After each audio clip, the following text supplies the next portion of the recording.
Hey everyone, so I know it's super dark, but I just thought about this.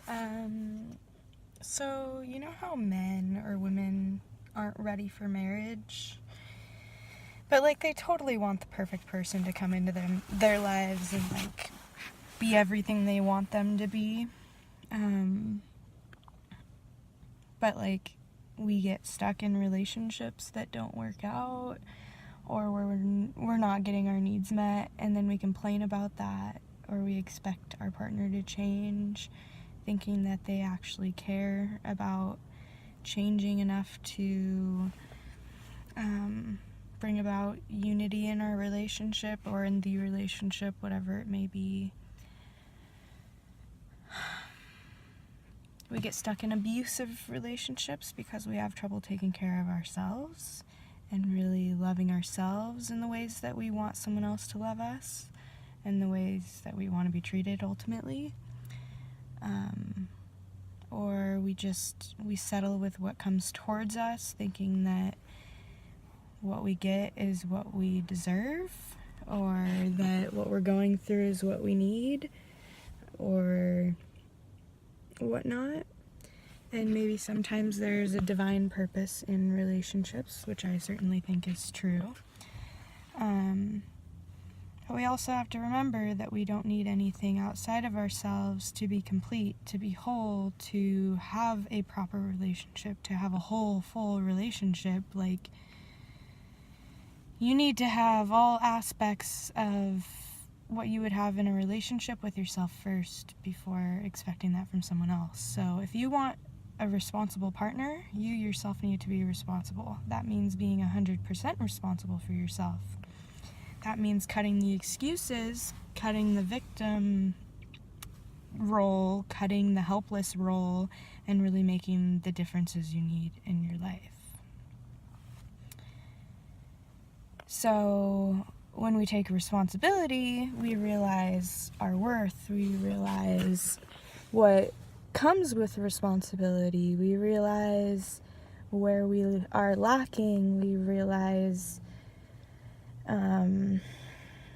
our fears, we get fearful. We get fearful because of previous experience, we get fearful because of things we don't know, we get fearful because other people tell us we need to be scared. Other people program us into thinking in one way or another,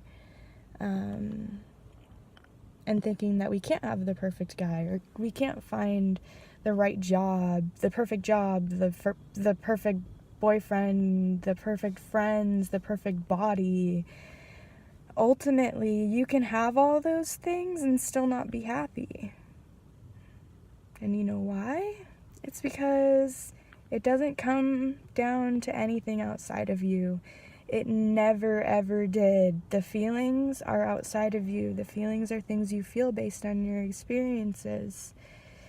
And feelings change over time. Sometimes, it's like going skydiving. If you go skydiving, it's probably going to be super exciting the first couple times you do it. After that, your fear's going to go away, and you're not going to be in an abusive mindset anymore. You're not going to be so scared and fearful going towards it. You're going to feel relaxed, and you're going to feel loving and excited. It's that difference between fear and love. If you really love something, you're going to want to do it. You're going to not have that same fear associated. It's going to be a self-love ritual.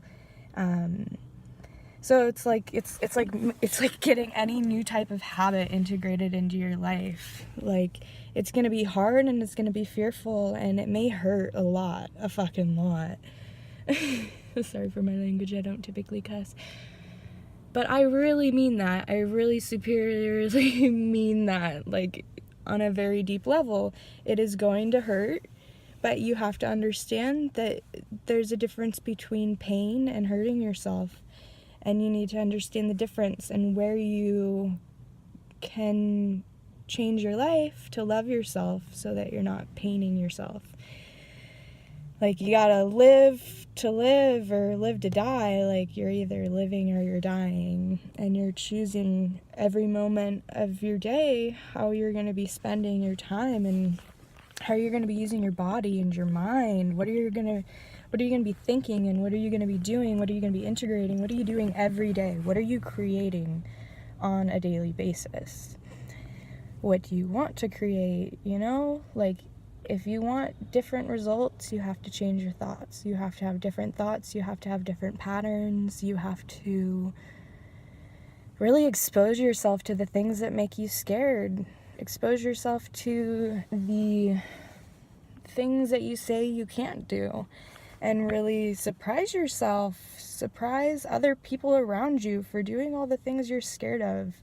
Like, for me, it was pretty incredible living in Oregon for about 6 months and going towards jobs that I never, ever, ever thought I would go towards. I didn't even think I would work again at one point in time. And then I ended up going for all of my, like, dream jobs. And now it's, like, incredible seeing what you can do when you really put your belief towards something. Oh, and the way the world, God, universe, whatever serves you, and the way you serve yourself when you love yourself, like when you let go of the things that hold you back. Like, there was a point in time where I sold most of my belongings, most all of my belongings, and I don't have many now. I let go of the attachment to things, to material things, to a space. I didn't want to move out of my first apartment downtown because I loved it. I loved the lifestyle I created. Actually, I didn't love the lifestyle. I loved parts of it. I loved what made me comfortable about it. I loved that it was the 4th floor and I had a nice view, but also at the same time I missed trees. So I was giving up my love, my true love that I wanted to give myself, to be somewhere where I thought could make me happy. Just like how we stay in relationships where we think we can be happy, like, with anyone, or where we think that things can change to make it better. We live in a state of denial, whether that's with our responsibility, our self-love, our patterns and practices and habits, are everything, you know?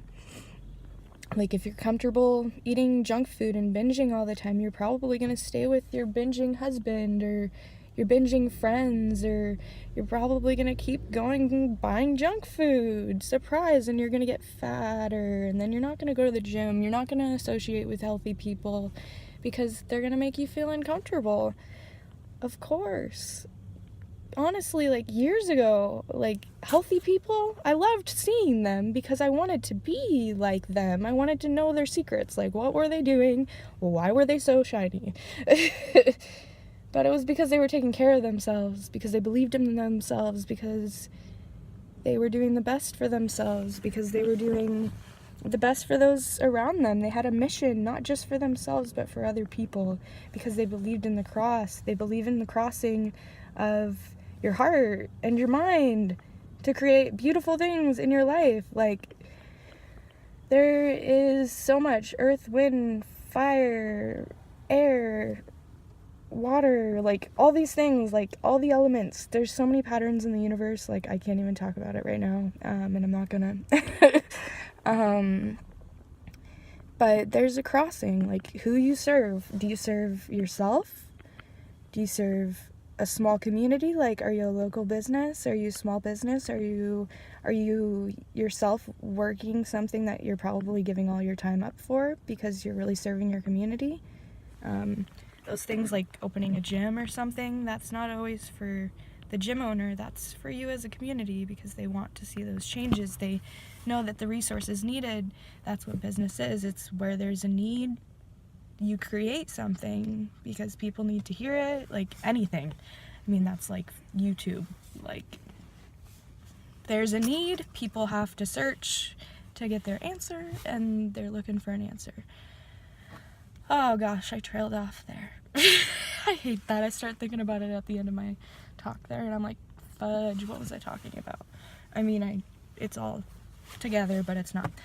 I'm actually kind of cold, and I kind of have to pee now, so I hate when that happens. But I gotta be responsible and love myself and understand that when my bladder calls, My body's trying to tell me something. Just like when your body hurts, it's trying to tell you something.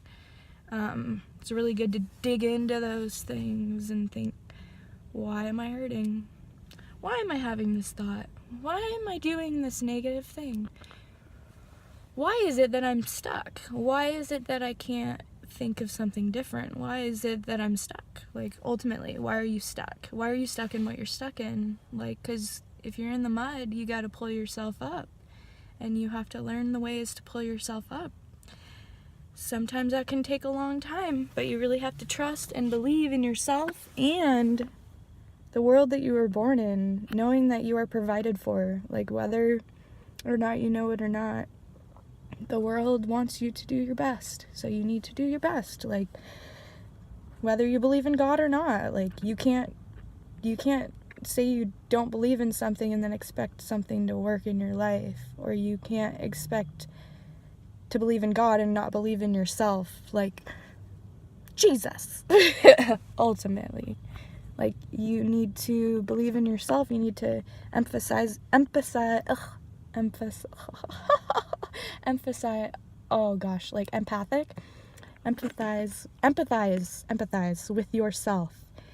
Be there for yourself, and then you can learn to love other people. This kind of goes out to all the narcissists out there, you know, like, you gotta learn to love yourself before you can love others, but that doesn't mean that you're selfish in the way that you love. You don't just need to keep all the love to yourself, because if you do keep all the love to yourself, that is not sharing. Remember when we learned sharing back in the day? We need to share the love that we feel with ourselves with other people. What makes you passionate? That's like what I'm working on here with this channel, bringing it back. I want to let you know what I'm into, you know? Like, I'm really passionate about all the things I'm into, and they're not what I used to be into. Could start a new channel, but kind of want to stick here with y'all guys, because I'm not sure, like, who's all following me, but there's a lot sometimes. I see different people where I've met different places. So yeah. Learn to share your love with others in a way that is healthy and balanced. Take care of yourself, because you can't serve other people until you serve yourself. That is something I learned as a server. And connect with your community, connect with yourself, connect with that inner feeling, connect with your body, touch your body, touch yourself. Like, doesn't have to be inappropriate, but touch yourself. Touch your feet, stretch. Doesn't have to be yoga, but if you want to do yoga, do yoga. I don't even really do yoga much. I just kind of follow my own thing. I do body workouts as in a way of what feels comfortable. So do what feels comfortable. Don't even count when you work out. Go for a feeling. That is one of the biggest things for me. I get pissed the fudge off when someone is counting when I am doing reps. I'm like, I don't want to hear which one I'm on. I'm going for a feeling. I'm like meditating into this, tuning into this feeling of what I need to be feeling when I'm feeling this feeling. So what thoughts do you need to get the feeling that you want? If you want health, you have to start thinking healthy. You have to start thinking differently. What thoughts can get you there? What will get you there? What do you like? What do you like? Yeah. But that's all. I hope you enjoyed. Leave a comment down below if you'd like, and have a lovely week.